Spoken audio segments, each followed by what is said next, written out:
Welcome to my channel, Just Mami Traveling with Imagination.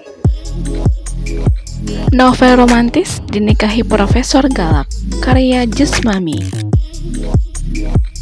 Novel ini merupakan karya original saya pribadi yang sudah terbit di beberapa platform baca. Dilarang keras menciplak, apalagi sampai menyebarkan dalam bentuk apapun. Bab 25, akhirnya sah. Zain tercekat mendengar pertanyaan seperti itu dari Intan. Saat ini lidahnya keluh, antara hati dan otak bertentangan. Ia bingung, ingin mengaku tetapi sangat gengsi. Alhasil Zain malah marah. Berani sekali kamu bicara seperti itu pada saya. Apa karena sekarang saya bukan konsulen kamu, lalu kamu tidak sopan seperti itu? Tanya Zain kesal. Yang pasti karena saya sudah lelah menghadapi sikap Prof yang sangat aneh itu. Skak Intan lagi. Oh, sekarang sifat asik kamu ketahuan ya. Kemarin kamu berusaha keras untuk bersikap sopan di hadapan saya. Tapi setelah mendapatkan nilai, kamu bisa bicara seenaknya seperti itu. Zain masih mencari kesalahan Intan, meski itu tidak ada hubungannya dengan apa yang sedang mereka bicarakan saat ini. Terserah Prof mau anggap apa, saya tidak peduli, jawab Intan. Ia pun semakin meradang. Napas Zain terasa begitu sesak mendengar jawaban calon istrinya itu. Hatinya sakit melihat Intan seperti itu. Ia tidak sadar dirinya sendirilah yang menjadi penyebabnya. Lebih baik kamu keluar dari sini, sekarang juga, ucap Zain sambil menunjuk pintu ruangan kerjanya. Jika sedang kesal pada Intan, rasanya ia ingin melakukan hal yang lebih dari kemarin, sehingga ia mengusirnya agar dirinya tidak hilaf lagi. Dengan senang hati, sahut Intan, akhirnya ia pun meninggalkan ruangan itu. Bruk, Intan bahkan membanting pintu ruangan tersebut. Intan menghela nafas panjang saat keluar dari ruangan itu. Sebenarnya ia tidak seberani itu. Intan pun gemetar saat berusaha melawan Zain. Namun Intan tetap berusaha memberanikan diri agar dirinya tidak selalu ditindas oleh profesor tersebut. Emang dia pikir dia aja yang bisa bikin aku kesal. Aku juga bisa, gumam Intan sambil menyeringai. Kemudian ia pun berjalan menuju kantin karena tadi dirinya belum sempat berpamitan dengan Bian. Namun, belum tiba di kantin, Intan sudah bertemu dengan Bian di jalan. Mau kemana dok? Tanya Bian. Intan pun menoleh. Kamu, sorry ya mas, aku tadi ada perlu, ucap Intan. Ia tidak enak hati karena meninggalkan Bian begitu saja. It's okay, sekarang kamu mau kemana? Bian balik bertanya. Mau pulang, tadi aku kesini cuma buat perpisahan sama temen yang lain. Jadi sekarang udah gak ada keperluan lagi, makanya aku mau pulang, sahut Intan. Aku antar boleh? Tanya Bian lagi. Gak usah, aku bawa motor kok. Ya udah aku duluan ya, ucap Intan tergesa-gesa.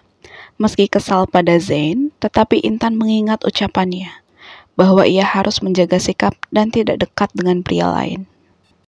Ya udah kalau gitu aku antar sampai ke parkiran, ucap Bian. Ia masih belum ingin berpisah dari Intan. Intan tidak enak hati jika terus menolak. Akhirnya Bian mengantar Intan hingga ke parkiran motor. Mereka tidak sadar bahwa sejak tadi ada yang membuntuti Intan dengan hati terbakar. Oh, jadi sekarang mereka sudah dekat, gumam Zain sambil mengepalkan tangannya. Saat Intan meninggalkan ruangannya tadi, Zain berniat mengejar karena ingin mengantarkannya pulang. Namun, ketika mendengar ada yang memanggil Intan, Zain pun menghentikan langkahnya. Ia bersembunyi karena ingin tahu sejauh mana hubungan Intan dan Bian. Silakan kamu bersenang-senang. Setelah menikah nanti, aku pastikan kamu tidak akan bisa dekat dengan pria manapun, gumam Zain sambil tersenyum sinis. Kemudian ia meninggalkan tempat itu karena sudah tidak sanggup melihat kedekatan Intan dan Bian. Sejak saat itu, Zain pun jadi uring-uringan, dan suster yang bekerja dengannya kena semprot, hingga membuat semua orang bingung mengapa Zain marah-marah terus. Lain kali kerja tuh yang benar, masa begitu aja gak becus, ucap Zain pada suster saat suster tersebut melakukan kesalahan. Maaf Prof, jawab suster itu. Ia tidak berani mengatakan apapun lagi, sebab ia sudah hafal. Jika mood Zen sedang rusak, maka tidak ada yang bisa melawannya. Setelah Zen berlalu, para suster pun menggibahinya. Ya ampun, pantasan aja sampai sekarang masih belum laku. Padahal ganteng, tapi galaknya gak ketulungan, ucap salah satu suster yang melihatnya. Iya, gak kebayang sih yang jadi istrinya. Bisa tekanan batin nikah sama dia. Timpal yang lain. Tapi kalau yang belum pernah kerja bareng dia mah gak akan tahu galaknya dia kayak gimana. Kalian tahu sendiri, masih banyak yang ngefans tuh sama dia. Aku sih amit-amit deh, percuma ganteng dan pintar kalau makan hati. Tapi siapa tahu kalau sama istri mah baik. Kamu mau coba? Ogah. Mereka pun terkekeh karena tidak ada yang mau menjadi istri Zain. Beberapa hari kemudian, besok sudah hari H pernikahan Zain dan Intan. Malam ini Intan tidak bisa tidur karena ia masih berat untuk melakukan pernikahan dengan Zain. Sementara Zain tidak bisa tidur karena tidak sabar ingin segera menghalalkan Intan. Ini mimpi terburuk aku jika sampai pernikahan itu benar-benar terjadi. Gumam Intan kesal. Ia bahkan menendang dan meninju udara karena terlalu kesal. Jika tidak mengingat kesehatan ibunya, Intan pasti sudah kabur agar tidak perlu menikah dengan Zain. Namun ia khawatir ibunya akan jatuh sakit jika sampai dirinya melarikan diri.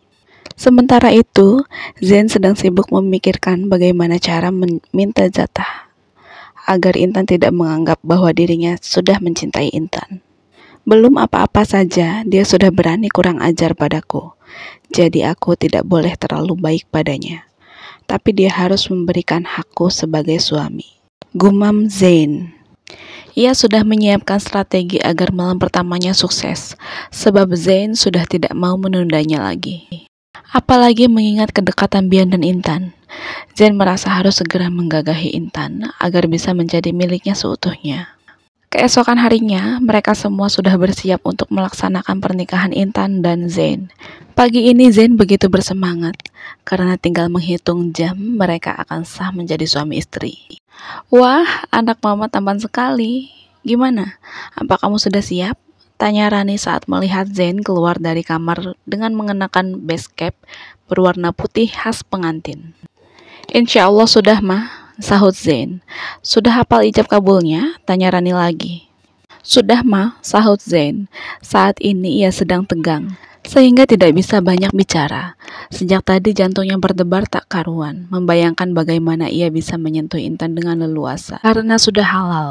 Di tempat lain, Intan sudah selesai didandani. Masya Allah, anak ibu cantik sekali, ucap Fatma. Intan tersenyum getir. Percuma cantik kalau kecantikanku untuk dinikmati oleh pria egois dan temperamen seperti dia, bantin Intan. Kamu sudah siap kan sayang? Tanya Fatma. Sebenarnya Intan sangat ingin berkata jujur, namun melihat kebahagiaan di wajah ibunya, ia tak tega untuk mengatakannya. Akhirnya Intan pun mengangguk sambil tersenyum. Terima kasih kamu sudah mau menuruti permintaan kami. Ibu yakin pilihan almarhum ayah kamu pasti yang terbaik. Zain sudah mapan dan dia lelaki yang baik. Jadi hidup kamu pasti bahagia, ucap Fatma sambil menggenggam tangan Intan. Amin, jawab Intan. Semoga saja ada malaikat yang mendengar ucapan ibu dan mengamininya. Gumam Intan dalam hati. Ia tak yakin pernikahannya akan bahagia. Belum menikah saja, mereka sudah sering bertengkar. Beberapa saat kemudian, rombongan Zain sudah tiba di lokasi. Wah, mereka sudah datang. Kamu tunggu di sini dulu ya. Nanti kalau sudah selesai ijab kabul, baru keluar, ucap Fatma. Kemudian ia meninggalkan Intan di kamarnya. Intan sengaja tidak memberitahu sahabatnya bahwa hari ini ia akan menikah. Sebab Intan pikir pernikahannya dengan Zain tidak akan berlangsung lama. Jadi menurutnya tidak perlu ada yang tahu mengenai hal itu. Pernikahan hari ini pun dilakukan secara sederhana. Hanya keluarga inti yang datang menghadiri pernikahan tersebut. Saat ini Zain sudah berhadapan dengan penghulu dan paman Intan yang menggantikan ayahnya sebagai wali. Bagaimana? Apa pernikahannya bisa kita mulai? Tanya penghulu. Zain pun mengangguk. Wajahnya terlihat begitu tegang. Padahal jika memang dia tidak mencintai Intan, seharusnya Zain tidak setegang itu saat hendak melakukan ijab kabul. Baiklah, mari kita mulai ijab kabulnya. Bismillah. Penghulu pun memulai proses ijab kabul. Hal itu membuat Zain semakin tegang hingga tenggorokannya terasa tercekat. Sebelum ijab kabul, Intan ditanya lebih dulu oleh penghulu. Sebelum kita lanjutkan, saya ingin bertanya pada mempelai wanita yang ada di dalam. Apakah Anda bersedia dan ikhlas menikah dengan saudara Muhammad Zain Muammar? Tanyanya. Napas Zain semakin tercekat. Ia khawatir Intan menolak pernikahan itu. Ia pun menunduk sambil menunggu jawaban Intan dengan gelisah. Sebab Intan tak langsung menjawabnya.